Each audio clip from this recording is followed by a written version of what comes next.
آپ سب متوسط یا غریب لوگ بیٹھے، میرے نبی جیسا غریب پوری کائنات میں کوئی نہیں۔ میں جبوتی صومالیہ گیا ہوں، وہاں کے غربت کو دیکھ کر مجھے لگا جیسے لفظ غربت بھی ان کی غربت پہ روتا ہے۔ ایسی غربت میں نے پورے پاکستان میں کہیں نہیں دیکھی جو میں نے جبوتی میں دیکھی، صومالیہ میں دیکھی، کیمرون میں دیکھی، چاڈ میں دیکھی، سوڈان میں دیکھی۔ 24 گھنٹے میں ایک دفعہ بھی کھانا نصیب نہیں۔ ہمارا غریب سے غریب آدمی 24 گھنٹے میں چولہا جلا بیٹھتا ہے، لیکن میرے نبی پر جو غربت آئی، کوئی ہے پوری دنیا میں تو اللہ نے مجھے پھرائی ہے جس کے گھر میں 2 مہینے چولہا نہ جلتا ہو۔ میرے نبی وہ فقیر تھے جن کے گھر میں 2 مہینے چولہا نہیں جلتا تھا۔ ایک رات آپ سوئے ہوئے، کبھی یوں کروڑ بدلے اور کبھی یوں کروڑ بدلے، بار بار حضرت عائشہ کے ساتھ۔ تو تھوڑی دیر کے بعد آپ تھوڑا سا آگے ہوئے اور چارپائی کی جو لکڑی ہوتی جس پر بان بنا ہوتا ہے، اس پہ پیٹ کو یوں فکس کر کے اور نیچے لٹک گئے، دھڑ آدھا نیچے لٹک۔ فَكَانَ قَابَ قَوْسَيْنِ أَوْ أَدْنَىٰ۔ واہ واہ واہ، کیا مقام ہے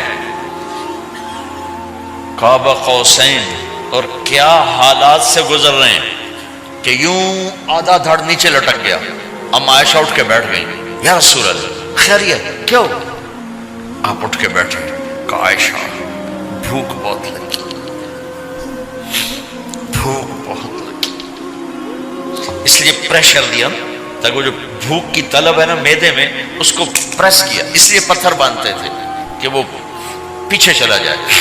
اب مسجد میں تشریف فرما تھے، ایک صحابی نہ کر کہ یا رسول یہ دیکھیں، کپڑا ہٹایا، یہ دیکھیں میں نے پیٹ پہ پتھر باندھا۔ جن کے لیے کائنات بنائی، جنہیں اپنا حبیب کہا، جن کے چہرے کی قسمیں اٹھائیں، والضحی، جن کی زلفوں کی قسمیں اٹھائیں، واللیل اذا سجا، جن کے منہ سے نکلے بول کی قسم اٹھائی، وقیلہ، جن کے کتاب کی قسم اٹھائی، والقرآن المجید، جن کے شہر کی قسم اٹھائی، وہذا البلد الامین۔ اتنی بڑی ہستی، آپ نے کہا ذرا ادھر دیکھو، آپ نے پیٹ سے کپڑا ہٹایا تو آپ نے 2 پتھر باندھے، دیکھو میں نے 2 باندھے۔ کوئی ایسا فقیر ہے دنیا میں دکھاؤ؟ عائشہ بھوک بہت لگی تو اللہ کے تو حضرت عائشہ رونے لگی کہ یا رسول اللہ پھر آپ اللہ سے مانگتے کیوں؟ عائشہ نہیں مانگوں گا، اسی بھوک میں اللہ سے ملاقات کر، نہیں مانگوں۔ مجھ سے پہلے میرے جو بھائی آئے انبیاء، وہ اسی فقر میں گئے، میں بھی اس فقر میں جاؤں گا۔ اپنے گھر میں یہ دکھ رکھا، اپنی اولاد کے ذبح ہونے کو قبول کیا تاکہ آئندہ آنے والی امت کا غریب طبقہ گلہ نہ کرے، شکوہ نہ کرے، حرام راستوں پہ نہ جائے، غلط راستوں پہ نہ جائے، اور مالدار فخر نہ کرے میں کوئی بڑا آدمی بن گیا ہوں، میری اتنی بڑی فیکٹری بن گئی ہے، میری اتنی بڑی کمائی ہو گئی ہے۔ یہ نہ یہ بڑائی کی چیز ہے، نہ وہ چھوٹائی کی چیز ہے۔ جس سے اللہ راضی ہے وہ بڑا ہے، جس سے اللہ ناراض ہے وہ چھوٹا ہے، چاہے غریب ہے چاہے مالدار۔ حضرت عائشہ فرماتی ہیں بیٹا 2 مہینے گزر جاتے تھے ہمارے گھر میں چولہا نہیں جلتا تھا، چولہا نہیں جلتا تھا، 2 ماہ گزر جاتے تھے۔ ایک دفعہ باغ میں تشریف لے گئے، عبداللہ بن عمر آپ کے ساتھ ہیں، صبح کا وقت ہے تو اب کھجوریں گری پڑی، جو ملک نہیں ہوتی نا، کسی کوے نے ٹھونگ ماری، کسی طوطے نے اس کو ایسے ہی وہ اس کو ٹک دیا اپنی اس کے ساتھ چونچ کے ساتھ، تو وہ گر پڑی۔ اب اٹھا کے صاف کر کے کھا رہے تھے اور عبداللہ سے کہہ رہے تھے عبداللہ تو نہیں کھاتا؟ انہوں نے کہا جی مجھے بھوک نہیں ہے۔ آپ نے کہا عبداللہ مجھے بھوک ہے، آج 4تھا دن ہے میں نے کچھ نہیں کھایا، 4تھا دن۔ تمہیں کوئی ہے جس کے ہاں 4 دن فاقہ چلتا ہو؟ آج 4تھا دن ہے میں نے کچھ نہیں کھایا۔ ہمارے دسترخوان پہ کتنا کھانا اٹھا کے کوڑے کے ڈھیر میں جاتا ہے، آج 4 دن گزر چکے ہیں میں نے کچھ نہیں کھایا۔ هذه صبح رابعة ما ذقت شيئا، آج چوتھی صبح میرے اوپر طلوع ہوئی ہے، ایک لقمہ نہیں کھایا۔ آپ مسجد میں بیٹھے تھے، کعب بن عجرہ آئے تو آپ کو دیکھ کر ایسے کہنے لگے، یا رسول اللہ مالی اراکا متغیر اللون، یا رسول اللہ آپ کا چاند سا چہرہ چمکتا آج مرجھایا ہوا کیوں نظر آ رہا ہے؟ تو آپ نے یوں دیکھ اپنے پیٹ پہ یوں انگلی رکھ کر کہا، ما دخل جوفی ما يدخل جوف ذاتک منذ ثلاث۔ کہا آج 3 دن گزر چکے ہیں، پیٹ میں ایک روٹی کا ذرہ داخل نہیں ہوا، ذرہ، لقمہ نہیں، ذرہ، روٹی کا ایک ذرہ پیٹ میں داخل نہیں ہوا۔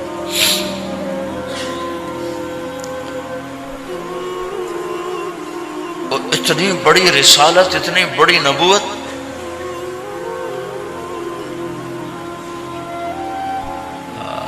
اپنی امت کے غریبوں کی تسلی کے لیے اور اپنی امت کے مالداروں کو سبق دینے کے لیے کہ اللہ رزق دے تو اپنی حیثیت نہ بھولو، اور اللہ نہ دے تو اپنے حبیب کی قربانی نہ بھولو۔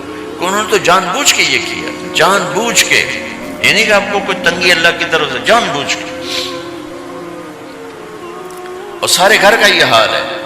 حضرت فاطمہ رضی اللہ تعالیٰ عنہ سے ملنے گئے، کہا بیٹے میں اندر آ جاؤں، میرے ساتھ عمران بھی ہیں، ایک صحابی تھے عرب سردار، میرے ساتھ عمران بھی ہیں۔ کہا ابا جان میرے گھر میں اتنی چادر نہیں کہ اپنے آپ کو چھپا سکوں، پردہ کرنے کے لیے میرے پاس چادر کوئی نہیں، تو آپ نے اپنی چادر اندر دے دی، کیسے پردہ کرنا، تو لپیٹ لی۔ اب اندر آئے تو آپ نے پوچھا، میں نے سنا تھا تو بیمار ہے، میں تیرا حال پوچھنے آیا ہوں۔ تو باپ کو دیکھ کے آنسو نکل آئے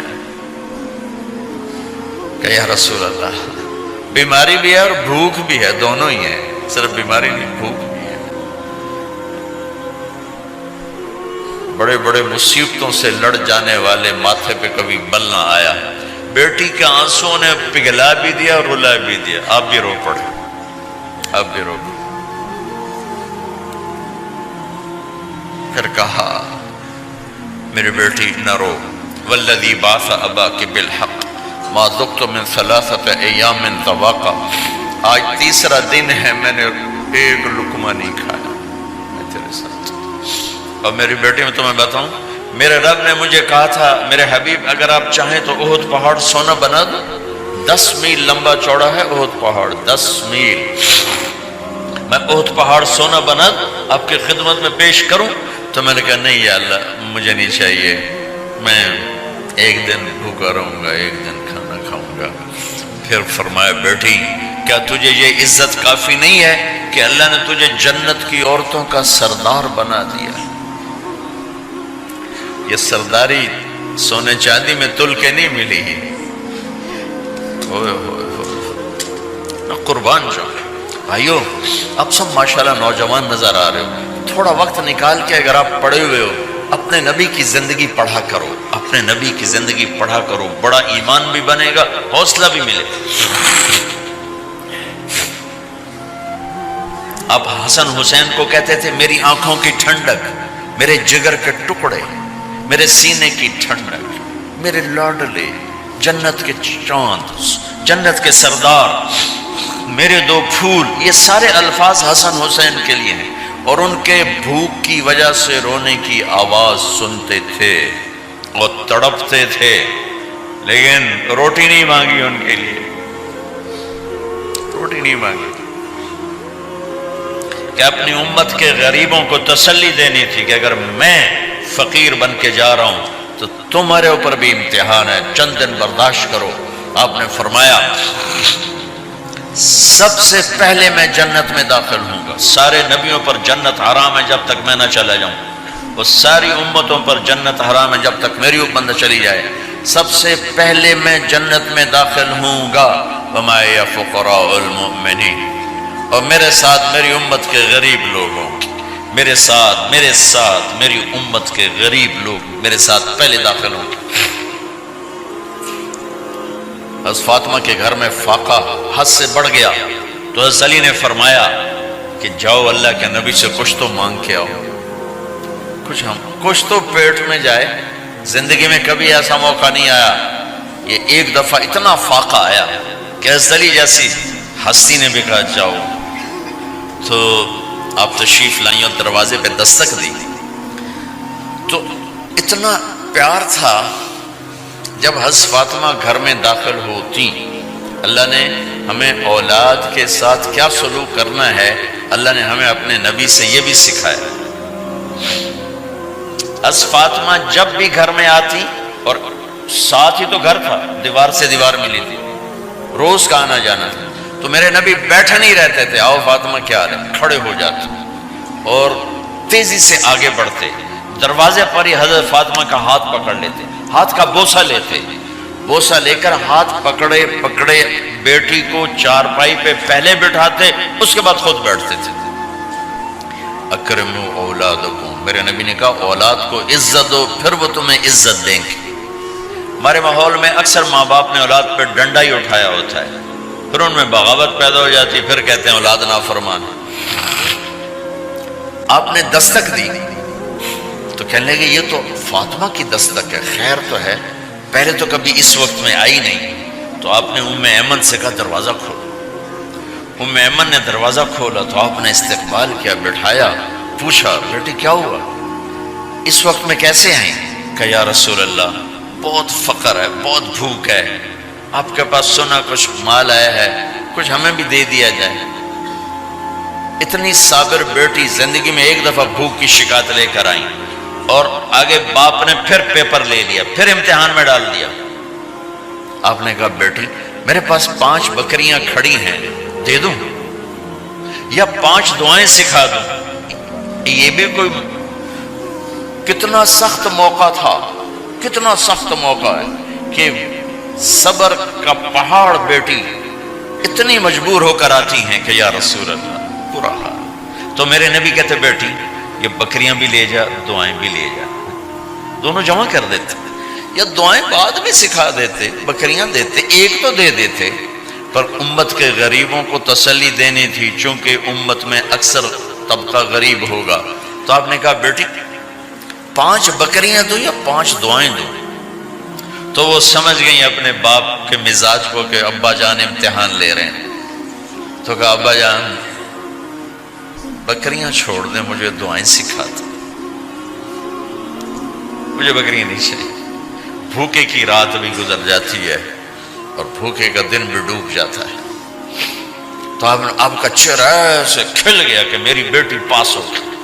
کہا بیٹی آپ تم دعا میں یہ کہا کرو یا اول الاولین یا آخر الاخرین یا ذا القوة المتین یا راحم المساکین یا ارحم الراحمین. یہ تیرے لیے 5 بکریوں سے اعلیٰ چیز. اب گھر واپس گئیں خالی ہاتھ. حضرت علی نے فرمایا تو کچھ بھی نہیں لائی؟ کہا نہیں لائی ہوں، بہت کچھ لائی ہوں. کہا کیا؟ کہا میں دنیا لینے گئی تھی، آخرت لے کے آ گئی. ذہبت للدنیا وجئت بالآخرہ. تو حضرت علی نے فرمایا تیرا آج کا دن سب سے اعلیٰ دن، خیر ایام کی حال. داماد کا امتحان لے لیا، حضرت علی کو بلا لیا. علی 5000 بکریاں دو کہ 5 دعائیں دوں؟ اس وہاں تو 5 بکریاں، اب 5000 کر دیں. علی 5000 بکریاں لیتے ہو یا 5 دعائیں لیتے؟ تو بھی سمجھ گئے کہ آج میرا محبوب مجھ سے امتحان لے رہا ہے کہ علی کتنا کو مضبوط ہے اپنے ایمان میں. اور واقعے میں نے بتا دیا کیا گزر رہے. آدمی اپنی بھوک سہ لیتا ہے، اولاد کا رونا برداشت نہیں ہوتا ہے.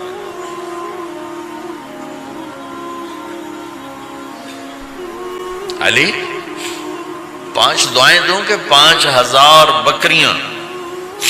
حضرت علی نے عرض کی یا رسول اللہ دعائیں سکھا دیں، بکریاں نہیں چاہیے. میرا نبی کا چہرہ کھل گیا کہ میرا داماد بھی پاس ہو گیا. علی تو یہ دعا مانگا کر روزانہ، اللہم اغفر لی ذنبی ووسع لی خلقی وبارک لی فی رزقی وقنعنی بما رزقتنی ولا تذهب قلبی الی شیء صرفتہ عنی. یہ 5 دعائیں تو مانگا کر، 5000 بکریوں سے زیادہ ہے. اللہم اغفر لی ذنبی، اللہ میرا گناہ معاف کر. وسع لی خلقی، میرے اخلاق عالی شان کر. بارک لی فی رزقی، میرے رزق میں برکت دے. قنعنی بما رزقتنی، مجھے لالچ سے نکال دے، مجھے لالچی نہ بنا، مجھے حریص نہ بنا.